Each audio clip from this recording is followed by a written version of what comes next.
Braves-Reds at Bristol Motor Speedway suspended due to rain. Bristol, 10 years later. It was a red flag for Major League Baseball at Bristol Motor Speedway on Saturday night. The Speedway Classic between the Atlanta Braves and Cincinnati Reds was suspended in the first inning because of rain, soaking a record-breaking crowd for the first regular season game in Tennessee. The plan is to resume the game on Sunday at 1 p.m. ET. The first delay at the historic bullring of a racetrack came after the ceremonial first pitch, featuring a pair of Hall of Famers in Johnny Bench and Chipper Jones, joined by NASCAR drivers Kyle Busch and Chase Elliott. The second with one out in the bottom of the first led to the game being pushed back a day. Fans who stuck out the first delay of 2 hours, 17 minutes started heading toward the exits before the game was postponed, with the Reds holding a 1-0 lead. It was an unwelcome detour for the long-planned event mixing baseball and NASCAR. We're going to suspend tonight's game. We are optimistic for a better weather forecast for tomorrow, Michael Hill, MLB's Senior Vice President of On-Field Operations, told Fox. The rain made life difficult on the players before the suspension. A bat flew out of TJ Friedl's hands as he led off for the Reds. A pitcher seemed to catch his footing going to cover first base. The Speedway Classic was announced nearly a year ago as part of Commissioner Rob Manfred's push to take MLB to places where baseball isn't played every day live. MLB played a game at the Field of Dreams movie site in Iowa in 2021 and 2022. Games have been held in Alabama and North Carolina too. Reds pitcher Andrew Abbott showed up Saturday afternoon at Bristol wearing a cut-off version of a NASCAR race suit. Born in Lynchburg, Virginia, Abbott said he wanted something to wear in for a special game. "I grew up around NASCAR," Abbott said. "Just went on eBay and found a couple options, and luckily that was the one that arrived in time. I had a couple of backups. I know who Rusty Wallace is too, so I actually do know the backstory behind it." Long before the fans departed in the rain, they were entertained by a 110-foot Ferris wheel, along with food trucks, live music, pitching tunnels, and batting cages.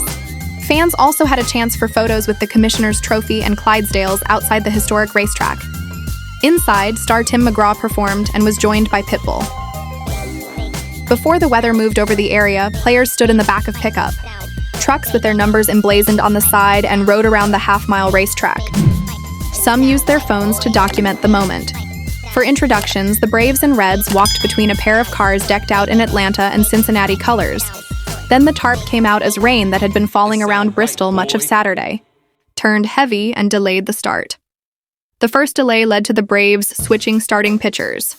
Spencer Strider, who grew up in nearby Knoxville, got a bigger ovation than Reds starter Chase Burns, who is from Hendersonville and played at the University of Tennessee.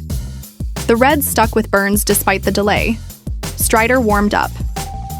The Braves chose not to risk his third start in this situation, coming off a second elbow surgery, and turned to Austin Cox.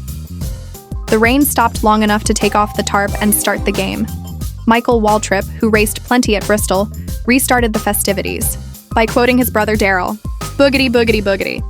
Let's play baseball, boys." Atlanta went down in order in the top of the first inning, but there was another rain delay after Austin Hayes hit an RBI single for Cincinnati in the bottom half. MLB didn't try to sell every ticket inside the Speedway that drew 156,990 for the Battle of Bristol College football game in 2016. The track, with a racing capacity of 146,000, could host 90,000 or more, even with sections blocked off.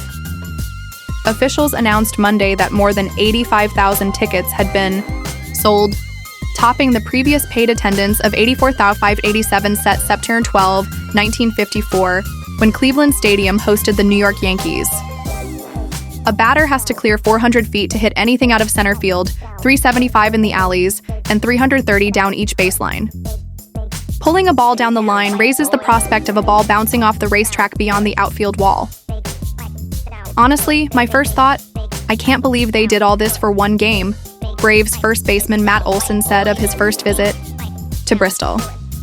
To be able to set all this up, get a playing surface ready, set the stands up in order to have the proper viewing, it's pretty incredible.